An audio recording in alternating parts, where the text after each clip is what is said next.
kukuwa na maneno machache. Usiwe mtu wa perepere, mtu wa mshene, na wewe ni mtumishi. Maana kuna siri mingi unaambiwanga na watu. Na zile siri ukijaribu uzitoe nje mbele za watu, zitaharibu. Praise the Lord. Kwa hivyo inafaa ukuwe mtu number 1, mtu mpole zaidi. Mtu anajua vile anavyokutembea pamoja na Kristo. Mtu anajua vile ambavyo ninaweza kaa na Bwana. Huyo ndiye mtu ambaye Mungu anahitaji katika haya maisha. Ukuwe mtu ambaye ni mkamilifu. Unaona vile Yesu alikuwa mpole.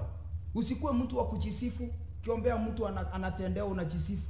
Unasema nani kama mimi, one touch mtu amepona. No, kuwa mtu ambaye ana lawama. Mtu ambaye ni mpole. Number 1, usijaraumika. Na lawama ikicha, isicho kwa sababu ulifanya. Ikuche kwa sababu wameonea kile umebeba. Wakisema na huyu alimake it aje, na huyu ameinuka namna gani. Lakini ionekane kwa matendo yako yakuwe mazuri kama wewe ni mtumishi wa Mungu. Kaongea kwako ukue vizuri, mahali unakaa ukue vizuri. Wale unakaa na wao tuwaone kweli ni watu wanajua Kristo kwa pamoja naye. Bwana Yesu asifiwe. Biblia inataka kusema ya kwamba number 1 akue hivyo, akue mwenye busara, mtu wa utaratibu. Mtumishi anafaa kuwa na utaratibu. Si kufanya vitu kwa sababu unafanya, uwe na utaratibu. Utaratibu imewekwa hapo kwa sababu gani? Kwa sababu kama mtu amekuja kwako kuona na hana kitu, na kuna tajiri amekutembelea, ukiwa na utaratibu, hauwezi ukasafu yule tajiri uachane na maskini. Ukiwa na utaratibu, hauwezi separate kondoo. Maana ukienda Ezekiel 34 inaongea kuhusu wachungaji ambao wanakula kondoo walionona na wale wakonde wanawaachilia. Wale waliovunjika hawataki kuangalia. Wale waliopotea watafuti. Sasa lazima ukuwe na utaratibu na mikakati kwa kile kitu unachokifanya. Huyo ndiye mtumishi mzuri. Katika unapokuwa na hiyo utaratibu, unapokuwa na hiyo njia, inakufanya unaendelea. Lakini kuna watu wengi hawana utaratibu. They select people. One on one, kuna mtu ambao unaweka hapo karibu anakuletea tabia kubwa na sadaka nono, lakini wale wenye hawana wamekuja wakwambie niombee kazi. Niombe niende nipate neema, ni milango ya kazi ifunguke, nikienda kutafuta kazi nipate. Maana uwezi ombewa ukaa hivi kazi kutafute. Ukiombewa unaenda pale nje unatafuta kazi. Unaambia Mungu, nikichomoka hapa nikienda kazi. Nikichomoka hapa nikienda kazi, pale ambapo ninaenda kazi nitapata kikazi, nitapata kibali. Sio tunaombewa alafu nakaa tu nasema kazi itakuja. Kazi iwezi kutafuta. Ni neema unaombewa ndio ukitafuta kibali kikuje. Kwa hivyo mtumishi huyo ambaye anakaa kwa kila mtu, no matter the category of that person, huko pamoja naye. Hiyo ndio Mungu anasema ukuwe mtu wa utaratibu. Hiyo ni kitu cha kwanza. Tumesema kuhusu utaratibu. Tumesema kuhusu kulaumika, kuwa na mke mmoja, kuwa mpole ama kiasi, kuwa mtu mwenye ambaye ako na utaratibu, kuwa na mtu ako na busara. Hizo ni vitu 5. Kwa hivyo ujipime na hizo vitu kama uko nazo. Praise the name of the Lord. Tunasema kwamba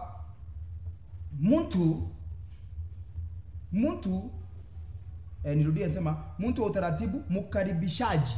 Lazima ukuwe mtumishi anajua kukaribisha watu. Ndani ya kanisa wakicha wakaribisha. Si kwanza kuambia vile umeingia hapa, kama unajua umejichanganya utakufa. Sasa mpaka mtu anaogopa anasema kwani nimekuja mahali kwa wachawi, wamevaa suti, hawafai zile nguo za red kama za Kinenjia na machoka. Mpaka mtu anashangaa sana. No. Huyo mtu akikuja, kuwa mtu unayemkaribisha. Kuwa mtu unayekaa karibu na kumkaribisha vizuri na kumwambia kwa sababu umekuja kwa Kristo. Hata kama ulikuwa mwenye dhambi, Kristo anaosha zote. Kama Kristo anakubali mwanamke maraya, anakuja anakaa chini ya miguu yake. Angalia utukufu, angalia ukuu wa kuwa kama mkombozi. Anakubali, anaguzwa. Ni wachungaji wangapi leo? Ni watumishi wangapi leo? Mtu atakuja kwako akiwa malaya, umwekelee mkono na mkule pamoja na yeye ukimwambia Mungu amekusaidia. Badala yake ni kwa kufukuza. Ukuwe mtu wa mkaribishaji. Unapoona mtu amekuja na miniskirt kwa kanisani, yeye hajajua utaratibu. Praise the Lord. Kuna watu wanasema yeye unajua ni utaratibu, yeye anajua. Yes, anajua. Lakini kwa sababu ameingia, inaweza kuwa alikuwa amevaa miniskirt ama alikuwa amevaa nguo aende kufanya mambo ya umalaya. Maana kuna wengi wanafanya dhambi si kupenda kwa. Sometimes here the story of a person. Kuna wengine waliangushwa na watumishi, wakaingishwa kwa ofisi washumbizi wakawafanyia mabaya. Wakasema kuanzia leo kama utumishi ndio huu, basi na hawa wanatumia Kristo ndio hawa, acha nirudi katika mambo ya dunia. Akarudi. Kuna watumishi wengi wamefanya watu sasa hivi wako kwenye paa. Kuna watumishi wengi wamefanya watu wameacha kanisa. Tukisema kwamba ni dhambi imejaa na sisi ndio tunachangia dhambi. Praise the name of the Lord. Kwa hivyo lazima ukuwe mtu asiye na lawama, asiyelaumiwa kwamba kuna mtu ulifanya akatoka katika wokovu. Bwana Yesu asifiwe. Na Biblia inasema ya kwamba katika na Biblia wakati ambapo inaendelea kusema kuhusu akuwe mtu mwenye ambaye ni mkaribishaji, ni kumaanisha unapomwona mtu ameingia, anaweza kuwa alikuwa anaenda mahali kwenda kufanya uzinzi, lakini uwepo wa Mungu ukamsukuma, neema ya Mungu ikamsukuma akasikia ingie kanisani. Anapoingia, asha ni kumkimbilia na kumfunga kitambaa na kumwambia kalia hapa. Anaonyesha ule ukaribishaji na upendo, anaona kweli hapa kuna hivyo. Kwa hivyo ukiwa kiongozi yeyote, lazima ukuwe mtu mkaribishaji. Usikuwe mtu wa kukashifu watu. Tumefukuza watu wengi katika dhambi na tutakuja kuuliziwa. Yesu hakufukuza yule mwanamke malaya.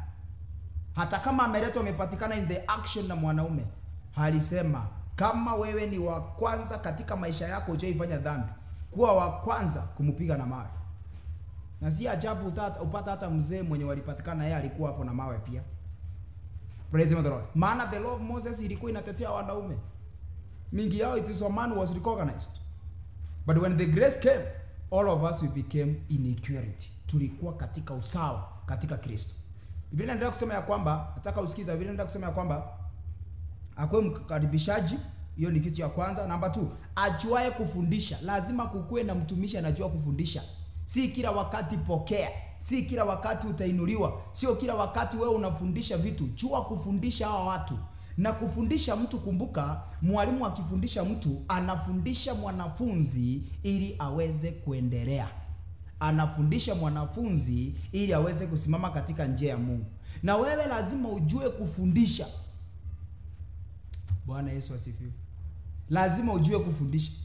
Na kama utajua kufundisha, basi kuna kitu gani? Kuna watu wengi wamekosa mafundisho. They are living in a carnality life. Wanafanya dhambi wakijua tutaombewa Sunday tupate baraka. Tutaombewa Sunday tupate kazi. Tutaombewa Sunday tusimame katika njia. Lakini wanasahau ya kwamba there is a way we are supposed to walk with God. Lazima ufundishe mtu, umwambie Kristo ni nani, amtambue. Kristo anataka watu watembee namna gani? Na kwa nini tunaokoka? Na kuokoka, tukiokoka tunafaa kukaa namna gani? Lazima watu wajue tukiingia kwenye ndoa tutaingia namna gani. Kama ni vijana, watatafuta ndoa kwa njia gani? Na kama wameharibu, watarengeshaje msingi wa Mungu katika ndoa yao? Wafundishe hayo. Si kumwambia naona ukiolewa. Praise the Lord. Na wakati unamwambia naona ukiolewa, anang'ang'ana na watu na mbabazi huko nje. Anakuwa bibi ya pili secret na ujui. Unamwambia naona wewe mzee umepata ni mzuri. Mungu akubariki, mlete. Mzee asipokuja ametuma tabiu, unasema vile tabiu imetuma nimekubariki. And the moment yenye ametuma ile tabiu ama ile sadaka, ujui kama ni mzee wa mtu amemweka ni mbabasi. Na wewe unapokea sadaka kwa madhabahu bila kujua kama umewafundisha. Hata shuleni mwalimu alikuwa anafundisha. Kuna wale walikuwa naibia mtihani. Mwalimu alikuwa anaangalia, anajua kama nimekufunza nione nani mwenye amepita. Sometimes angalia ukifundisha hao watu wameshika nini. Fundisha watu maombi, wasikuwe dependent, ndio wasizunguke kwenye tunyumba kutafuta maombi ya siri.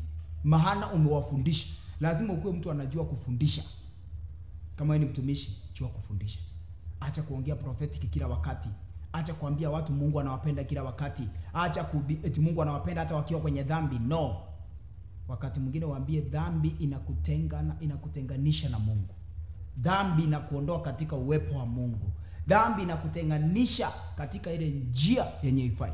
Praise the Lord. Biblia inasema ya kwamba hapa, Biblia inasema si mtu wa kuzoea ulevi. Namba 2, usikuwe mtu mlevi. Mtumishi wa Mungu hafai kuwa kalewa. Sasa ndio roho ajaye kwa madhabahu, unakuja hapo umelewa. Tunakuangalia macho inakaa hivi tunadhani ni uzingizi, kumbe si uzingizi. Uko matap. Wanasema matap. So you are supposed to be very careful. Usikuwe mtu ambaye ni mlevi. Hiyo ni kitu kitu kingine. Ninaenda kusema ya kwamba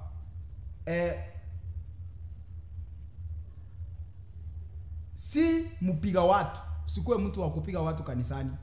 Kuunganisha watu. Chairman akikuletea story ya secretary unapeana huku, ya deacon unapeana huku. No, kuwa mtumishi mwenye ambaye unawekanisha watu pamoja. Unaunganisha watu. Unaposikia mambo ya mtu, hayo mambo unayatuliza. Unatengeneza amani. Biblia inasema kwamba fanya amani na watu wote. Usikuwe mtu wa kuunganisha. Usikuwe mtu wa kuunganisha. Kuwa mtu wa kuunganisha watu. Wakwe katika umoja. Watembee katika njia ya Mungu. Watembee katika njia ya utakatifu na Mungu ataweza kukubariki katika jina lake. Mimi nasema ya kwamba kuendelea kwenda chini ya kwamba bali awe mpole. Namba 2, lazima akuwe mtu mpole. Mpole kukimbilia vitu. Hata ukiletewa mambo unatulia kwanza, unasikiza. Kama vile nasema kwamba wala asiwe mwenye kupenda, asi mtu wa kujadiliana. Usikuwe mtu wenye majadiliano. Kama umesema hii ni no, acha ikuwe no. Usianze kudebate. Don't do debate. Eti ndio ingiane na watu tutaki watu wakuone vibaya. No. If it is a no, let it be a no. If it is a yes, let it be a yes. Praise the name of the Lord. Ninaendelea kusema ya kwamba ninaendelea kusema kwa chini ya kwamba wala asiwe mwenye kupenda fedha. Usipende fedha. Maana ukipenda pesa utagawanisha kanisa. Ndio nilikuwa nimesema mara ya kwanza. Utaangalia wale wako na pesa ndio utakuwa unahudumia. Wale hawana unawatenga. Usipende fedha.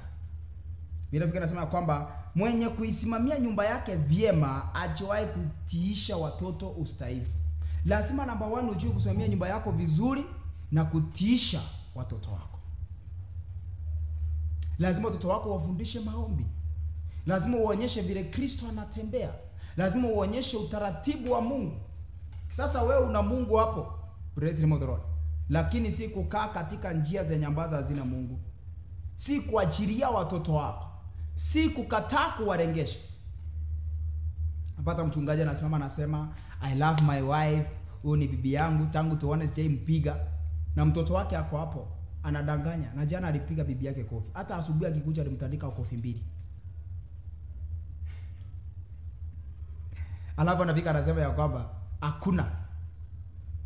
kuna wakati mwingine tunafaa kuwa waangalifu katika utukufu wa Bwana. Ndio Mungu aweze kutuinua katika kiwango kingine. Lazima tuanze kuwa watakatifu na kujitembelea vizuri katika jina la Yesu Kristo. Kwa utukufu wa Bwana uanze kuonekana. Sifa za Kristo zianze kujidhihirisha katika uwazi. Praise the name of the Lord. Hapo anasema kwamba akuwe ni mtu wa kutiisha watoto wake. Maana anasema yani mtu asiyejua kuisimamia nyumba yake mwenyewe atalitunzaje kanisa la Mungu? Sasa kama uwezi simamia nyumba yako, uwezi ukatunza kanisa ya Mungu. Maana ile kanisa kuna watoto wa wenyewe pale, lazima wakutiishe na wako wamekushinda. Pale unaenda kuongelesha bwana za watu na kwako imekushinda. Unaenda kuongelesha bibi ya mtu na pale imekushinda. Lazima kwanza utunze familia. Ukitaka kuona mchungaji ako vizuri, uliza bibi yake. Ukiona bibi anasema na huyo ni mchungaji, nyinyi mnamjua tu kama mchungaji. Ukisikia bibi anasema nyinyi mnamjua kama mchungaji, hapo kuna question mark. Mbona anasema nyinyi mnamjua tu kama mchungaji? There is a question mark. Praise the Lord. So for that question mark isikue, lazima ujitengeneze vizuri katika njia za Mwenyezi Mungu zilizopendeza Mungu. Praise the Lord. Biblia inasema ya kwamba nayo kuendelea kwenda chini inasema kwamba inaendelea kusema kwamba 6 wala asiwe mtu aliyeongoka karibu, asicha akachifuna akaanguka katika hukumu ya ibilisi. Namba nyingine, asikuwe mtu aliyeokoka hivi karibuni. Mtu ameokoka karibuni afai kuwa kiongozi kwa kanisa. Maana atachisifu na atangua katika mtego wa shetani. Biblia imekataa. Unakuja kanisani mwezi wa kwanza, mwezi wa pili, mwezi wa 3 unataka ufanye ukuwe chairman. Sababu umekuja na idea. Haifanyikani hivyo. Lazima kwanza ukae, usome hao wazee, ndio wakati unakuwa chairman. Hata mzee mwingine akiongea vibaya kuhusu wewe, unajua jinsi ya kunyenyekea. Maana umeshasoma wote. Umekaa kwenye vikao, umesikia vile former chairmans wamekuwa wakijibiwa na viongozi wao. Umejua vile mikakati imekuwa ikifanywa. Na wewe kama ni deacon umejua vile ibada imekuwa ikiongozwa, vile watu wanakaribishwa katika kazi ya Mungu. Sasa hapo ndipo unakaa pamoja na unasema vizuri na Mungu. That is what God wants upon our lives. Ndio tukaweze kuenda mbali. Lakini bila hayo hatuwezi kama. So we need the presence of God and the glory of God upon our lives iweze kuonekana. Na ndio Mungu akaweze kutubariki, lazima tuweze kujiachilia katika jina la Yesu Kristo, katika utukufu wake wote na neema yote. Praise the name of the Lord. Biblia inasema ya kwamba asiyeraumika, Biblia inasema kwamba inasema akwe mtu ambaye asiongoka hivi karibuni, ili asicha akachifuna akaingia katika dhambi, katika mtego wa ibilisi. Maana mtu aliyeokoka karibuni bado yeye na mambo ya dunia bado itakuwa separated kidogo. Au ndio wale watu unapata hata akisalimia mwanadada na msalimia 5 minutes. uko mzuri sana. Na ni chairman mzima ako na kitambi. Anasalimia kasichana yote. Kaambia you are so beautiful. Na huyu kijana na huyu msichana anaambiwa unaringa na una shape. Na wewe unamwambia you are so beautiful. Paka msichana anaenda akisema, I wish chairman angekuwa mzee wangu. Na wewe ni chairman mzima. Umeokoka juzi. Praise the name of the Lord. Paka unamwambia uko very beautiful. Unamwambia si ukalie kwa kiti nikupeleke mahali uliko naenda. Na unamzungusha kidogo na kagari. Wewe. Na wewe ni kiongozi. Hiyo ifai. Lazima ujue utaratibu wa kutembea na Mungu. Praise the name of the Lord. Biblia inasema ya kwamba tena imempasa kushuhudiwa mema na watu walio nje, ili asianguke katika lawama na mtego wa ibilisi. So kitu kingine, lazima ushuhuda yako itoke kwa watu wako nje.